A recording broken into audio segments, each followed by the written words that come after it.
morning, and thank you for tuning in to the Andrew Tate Show, brought to you by the GSMC Sports Network. We've got a great show for you guys today. We're going to be covering the Warriors trying to obtain LeBron James. We have a $7.8 billion media rights expansion for college football. WSU's Kurt Schultz to propose the CFP leaders that Pac-12 be treated as a power conference, and make sure that you stick around for later in the show when we'll be diving into the oddities of the day. Before we start the show, I'd like to ask that you like and follow the show. Also, we get a number of questions from viewers that come in during the show, so to ensure that your question gets read on the air, I ask that you use the tips and donation link with your question. The tips and donation link is streamelements.com/gsmcsportsnetwork./tip. This puts your question at the top of the list so that I can see it, and it also just really helps the show. Tate is distracting me this morning already. Okay, so I looked at my image on the screen and my head was like glowing like Mr. Clean over here, and I'm like, oh no. Like I have two computer screens, and so with the Zoom meeting, I have you over here on this computer screen, and I'm like trying to read my notes on this computer. I'm buffing my head out. I'm like seeing Tate do something over here on the other side. Oh, I can't be coming in here like mopping glow and just and shining everywhere. There's enough because there's a lot of lights, and so it's like, oh. So, Goodness. Miss Faith, how are you doing? I'm good. I'm a little sleepy, but I'm good. A little sleepy. That means it was a good Valentine's Day for you. It was a lovely Valentine's Day. After the show, me and my boyfriend did like gift exchange, and then we went and got lunch, and we ate a lot of food, kind of put ourselves in a food coma. All right, let me hear it. You know I'm going to ask about the food too, so you can tell the whole story, but I was curious what you ordered as well. What you got? I have no idea what my boyfriend ordered. It was it was like this Whoopsie. it's like this big like stone bowl just full of like different meats, and then we went to like a Mexican restaurant, Okay. and then he got like little cheese quesadillas with it too, and then I got a torta, which is like a Mexican sandwich basically with steak. I've never heard of a torta, and It was so good. It was so big though. It literally looked like they gave me two sandwiches, so I only ate like half of the sandwich that was on my plate because it was so big. And then we got home and we just sat down and watched movies. We were basically couch potatoes, which honestly, I thought it was a great Valentine's Day. I'm so busy now. There's nothing wrong with that. Yeah, I'm so busy now to where I don't have a lot of downtime. And so I honestly enjoyed sitting down and watching movies and stuff. He had never seen the movie 13 Going on 30, so we watched that. I've never seen it either. It's so good. It's sound like effects. I love the sound effects. It's a really cute like rom-com. And then we watched, I don't even remember the name. It was a really bad like horror film. And then we also watched Pirates of the Caribbean. So it was a lovely day. You can't go wrong with Pirates. The horror movies. I'm not a horror movie fan. Oh, I'm a fanatic. I love them. Not because horror movies scare me or anything. Mm-hmm. It's just that I feel like they're so lame. It's like horrible plot line, bad writing, bad acting, blood squirt everywhere, horrible writing, this and that. There's some Chainsaw, good ones out there. I understand your perspective, but there are some really good ones out there. I have like a whole entire list of like my top horror movies that I've seen. So my horror movie genre starts and ends with Walking Dead. I love The Walking Dead. I never finished Walking Dead. I think I got to about season 3 or 4 and then never finished it. I haven't finished The Walking Dead because of my schedule is so crazy. And so I still haven't finished it, but I'm still going through and watching it slowly, very Mm-hmm. slowly.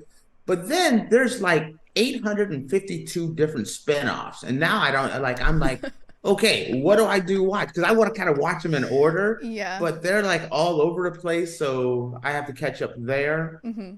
Um, but yeah, that's my only genre when it comes to horror movies. Yeah. Then switching up on my side for Valentine's Day, we didn't do much of anything. We worked until Yeah. here late, so it was like I think we worked till like 8 or 9. Mm-hmm. So started early in the morning and then worked to 8 and 9, so 14, 16 hour day. Then we met up with our friends that flew in from Germany Mm-hmm. and we hung out with them for a few hours and then I crashed. Yeah. So, which was awesome. And then I was up at my normal, I think what I 3 actually a.m. slept in. I slept in. So I made it to 4:05. That is like Oh. massively sleeping in. That's like huge for me.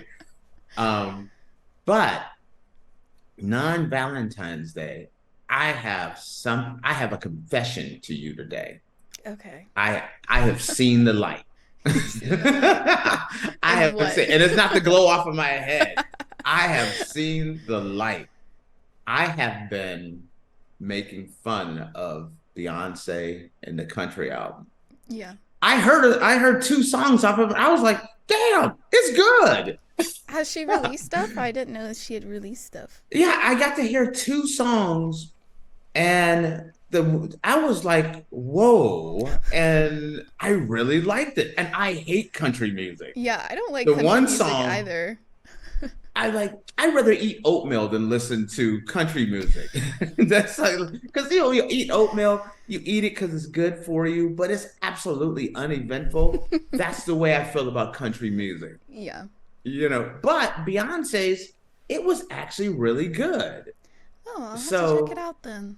yeah, I've been kind of, I've been kind of like turning my nose up again toward it, and I'm like, maybe. So I had to share that part with you Okay. before we dive in everything. So, all right, we're a little long with the intro today. It's alright. Let's roll into what we got going Okay, on. so the Warriors reportedly tried to unite LeBron James and Steph Curry at NBA trade deadline. The Golden State Warriors made an extraordinary attempt to unite two of the biggest rivals in NBA history, LeBron James and Steph Curry.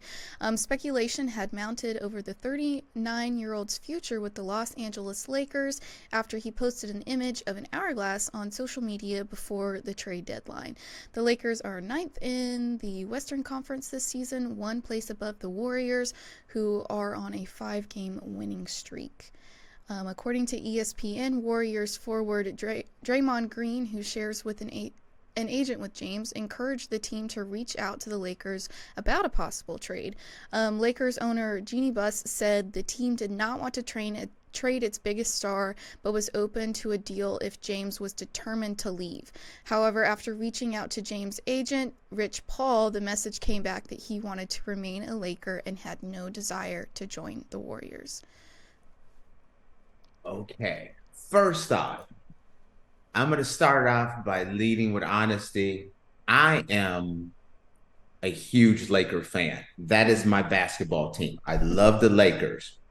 Second off, I went to college in Akron at the University of Akron, where LeBron is from. I actually have friends of mine that used to work for LeBron, no Mm-hmm. longer, but still.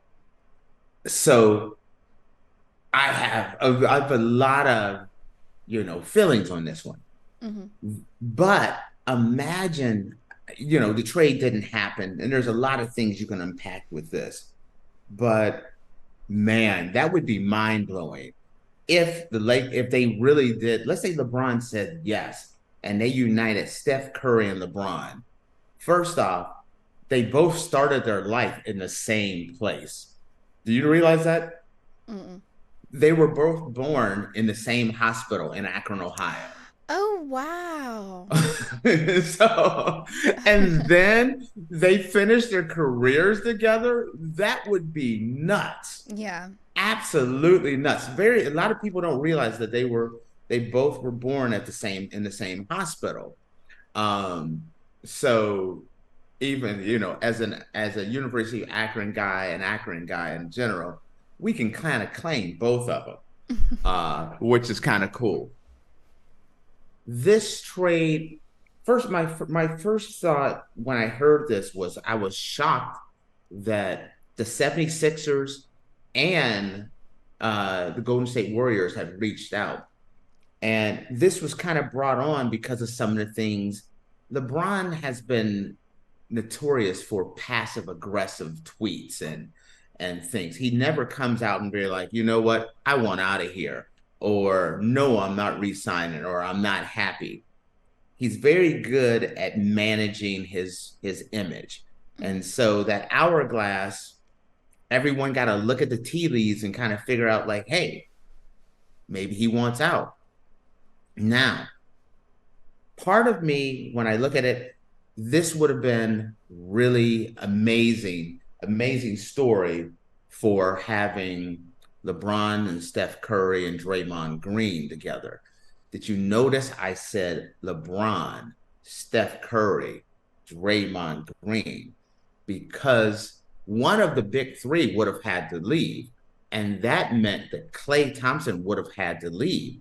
In that trade, any kind of trade that was going to be proposed, it would have had to been Klay and draft picks, Klay and some younger players, something like that.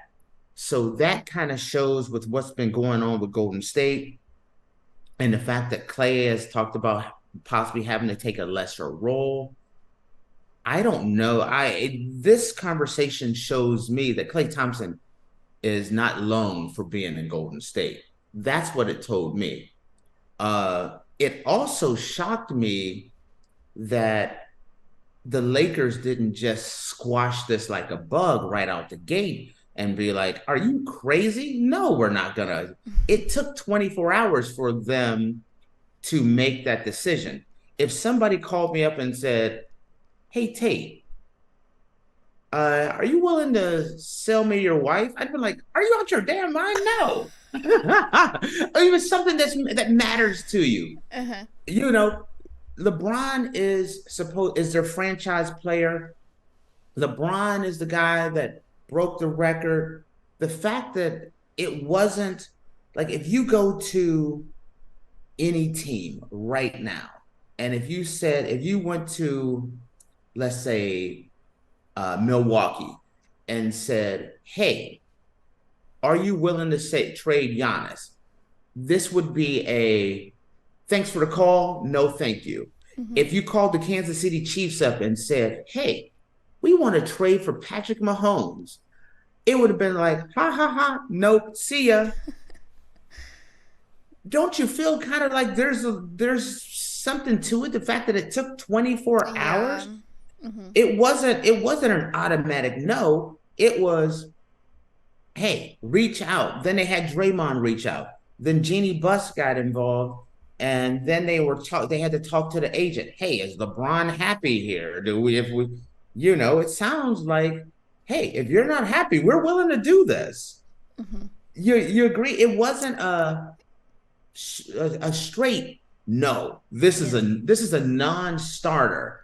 Something's a little fishy. Right. If you heard that somebody had reached out to GSMC about Faith, and they were like, well, let's talk about this. Let's give it 24 to 48 hours to think about, do we really want Faith here? Wouldn't you feel a little kind of funny? Like, hey, you didn't fight for me? Yeah. So I've kind of felt like, wow, there's a lot more here than meets the eye. And I know I'm kind of reading between the lines and making a story that is a non-starter. But the fact that, number one, the Lakers had to check with Rich Paul to see, hey, does LeBron really want to be here? Are you happy? Mm-hmm. It shouldn't have been that shouldn't even been a conversation. That shows there's a lack of communication there. Agree or Yeah. disagree? No, I definitely agree with that. Um, the Lakers also asked if Joel Embiid was available Oh, see now when the that's 76ers a called about LeBron James trade. So, now now see that's kind of what I'm talking about. mhm. 76ers call and it's like, hey, are you interested in parting with LeBron? Hey, are you willing to part with your MVP Yeah. all-star center? Hmm. Sure, we can talk if you're going to give us your greatest player in the last 40 years Hmm. and for our goat, Hmm. then maybe we can talk. That's the reason why I didn't talk too much about the 76ers, because that was the kind of answer that you're talking about. If when you're thinking about LeBron, if the Golden State Warriors called up, you notice there's a very different conversation. Hmm. Warriors call up and they're like, hey, are you interested in trading LeBron? There wasn't anything like, hey, are you willing to part with Steph Curry? Hmm. No, there was nothing like that. When 76ers like, give us your all-star guy who's put you guys back on the map, last year's MVP, and we can talk. There wasn't that. It was kind of like, okay, what are you offering? Let us go Yeah. talk with LeBron and LeBron's agent. There's a lot more to that. Do you see Hmm. the difference? Yeah. That's why I use the concept of the wife thing, because it's like something that you would never even consider. Or Hmm. someone calls her and say, "Hey, you want to sell your husband?" or whatever. You understand? It's hyperbole. Yeah. It's being going over the top. But the fact that it was a not like instant reaction, absolutely not, Yep. shows there's a little bit of possibility there. Hmm. Am I overthinking this to you? I don't think so. I mean, LeBron James is one of the best ever, right?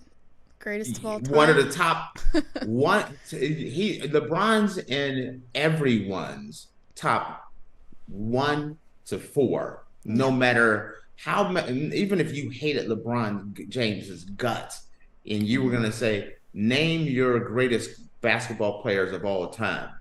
It's like, man, I hate him, but he's gonna be in my top 4 or 5. Yeah. Even if I hate it, even if he took your girlfriend when you were in 7th grade, he's still gonna be in your top 5.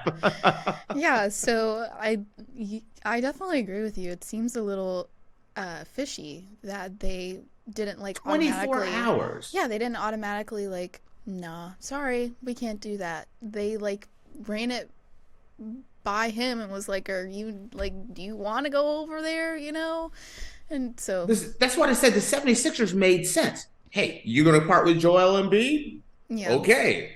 But it wasn't like, hey, are you talking about Steph Curry for LeBron? No, that Yeah. was not even thought about. And Hmm. then it still took 24 hours. Yeah. Had my wheels turning. So Well, I don't know. I love how this look you're giving me, like you're getting that uncomfortable gossip. You're with your friends, and it's like, ooh, maybe we shouldn't be talking about this, but I want to hear more, kind Well, of. maybe they'll a story will come out about that then, because you can't be the only person that's thinking that. So Yeah, it's just something that popped in my head because it wasn't an automatic, like, you're gonna give us your best player or yeah. no, it's not Hmm. shot down. Now it makes me realize, like, one, where are the Lakers thinking? Number one. Two, how happy are the Lakers and LeBron? Are they thinking like, listen, this dude's about to be 40? Yeah. Should we start thinking about parting ways? Do we want to? LeBron has an option at the end of this year to opt out of his contract. Granted, his contract is going to pay him $50 million next year.